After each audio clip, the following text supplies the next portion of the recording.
Hello, we are the real estate panel. My name is Elise Baumeister, and I work for Red and White Realty in the Waterloo region. Welcome to our second episode, where we will be discussing buyers' frustration with multiple offers. This is something that is so talked about right now, so we decided to do an episode on it to inform people about what has been going on, strategies to navigate multiple offers, and how to avoid that bidding war. We are currently seeing way more buyers than homes for sale, which is leading to an increase in offers. Personally, I have been involved in up to 33 competing offers and heard of even more. Now, on the other end of it, I have also been involved in seeing 2 offers. So it really depends on the house.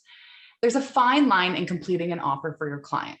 We want to protect and promote your best interest, but we also want to give you a fighting chance, especially if it's the home of your dreams. It can be very hard on buyers right now. You've viewed 20 homes, you've narrowed it down to 3, you've figured out your financing, you've removed your conditions, which we are going to do an episode on. We are not advising you right now to remove conditions and saying that it's in your best interest. You've put your best offer forward and you still don't get that home. Some people wonder if they're ever going to be able to buy. Today, we will be discussing the frustrations on the buyer's end. But first, I want to talk a little bit about the sellers and their perspective. Sellers want to get the highest price and best terms for their property. Sellers have worked so hard to get their property ready to sell and hope that offers will reflect their hard work. The listing agent is there to protect and promote the seller. Therefore, they will be doing everything that they can to pull in really good offers. And conditions. They don't favor the seller. So an offer without conditions is an offer that is most likely to close. Over to you, Melody. Awesome. Thank you so much, Elise. So I'm Melody. I'm based in Toronto, and I'm with Forest Hill Brokerage in Yorkville in Toronto. So let's talk about the buyers. So on the buyer's end, buyers want to buy at the lowest price and the most favorable terms. And keep in mind, buyer representatives represent the interests of their buyer clients. So while telling several buyers that each is being given a chance to make their best offer, result in competition for the seller's property, or will it result in the buyers looking elsewhere? What would you do? Know that most buyers have a budget. So is it smart to go in with best offer or give yourself a little room for improvement if you're a top offer? Knowledgeable buyers and sellers realize there are rarely simple answers to such complex situations and that each offer should be dealt with differently. Buyers need to understand that in multiple offer situations, only one offer will result in a sale, and the other buyers will often be disappointed their offers were not accepted. Little can be done to avoid this where there are many offers on the table, because only one buyer is going to walk away with the home. Realtors keep open communication with one another and are great with answering questions, so each and every person can feel they were treated equally.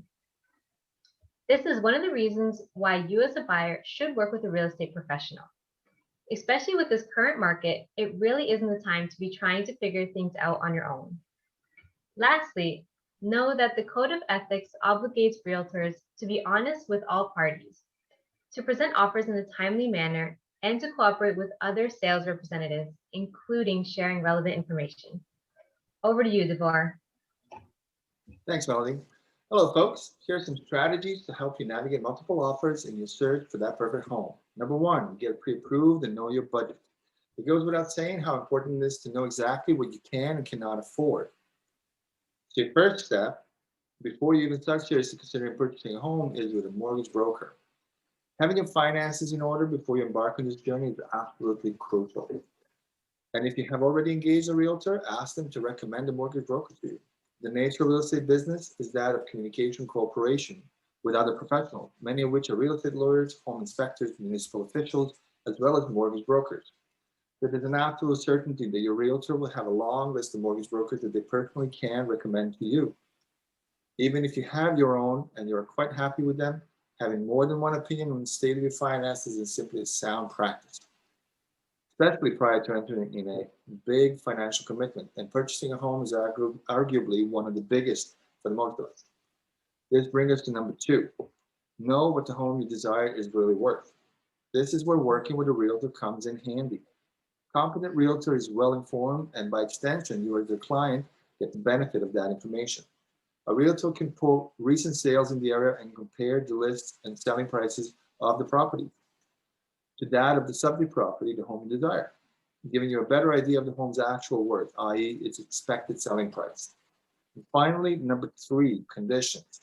This section mainly deals with buyer's comfort level. Let me explain.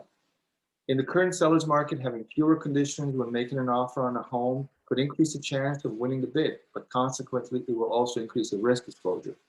And this is where the comfort level comes into play. What is your comfort level when it comes to risk? Having a knowledgeable realtor by your side during offer process will allow you the benefit of having the inside knowledge. Realtors know what to look for and where a potential problem could arise. Here are a few pointers. A realtor will never try to convince you to remove conditions. They will, however, give you all the information you need to make an informed decision yourself. If you're using a mortgage to finance part or most of your purchase, do not remove financing conditions. Without it, you are financially legally bound by the purchase agreement, whether you get the mortgage or not. Instead, consider a larger deposit and negotiable closing date to show your seriousness and willingness to compromise. Patience is a virtue. The market will never run out of properties. There is a right property for every buyer as long as they're willing to wait for it. As long as you have a knowledgeable realtor by your side, we will get you the property you want. Oh, Mike, who will explain how to avoid bidding wars. Great, Deborah. Great. Lots of great stuff to take away from that. Wow. As far as bidding wars goes, the way to stay away from them is speed. Speed is of the essence. You really want to get into a house that you see on the market that you think would be of interest to you as fast as you can. Get your agent and get in there. A lot of sellers will take preemptive offers even in this market. So, if you get in there and you like that house, put your best offer together, make that offer. And I'll tell you folks, the best way to avoid these bidding wars is to not be in them at all. So that's the way to do it. And, your agent can reach out to the listing agent and can communicate to find out some tidbits of information that might help you with that offer. So it could be as simple as finding out what ideally they're looking for in a down payment. It could be a closing date that would be most preferable for them. And maybe it's even excluding some items that were initially part of the house, but the seller will be happy to keep them. So, I will say timing is key. And, we all know what's happening in the market right now. That's why we're here in front of you today.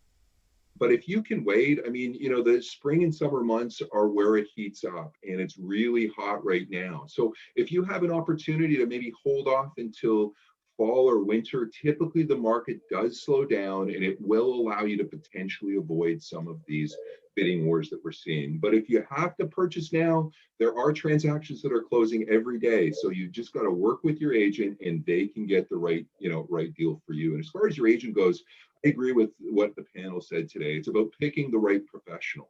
And if you pick the right professional, they're going to really go through your needs and wants.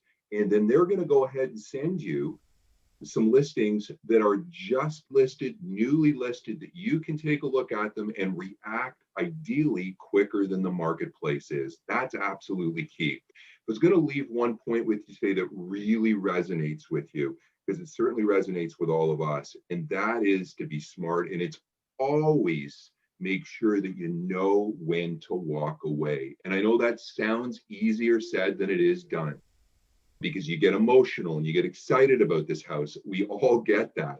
But you know what? You also don't want to regret this purchase. We've all been there, right? Maybe it was an electronics purchase. Maybe it was a car that you bought.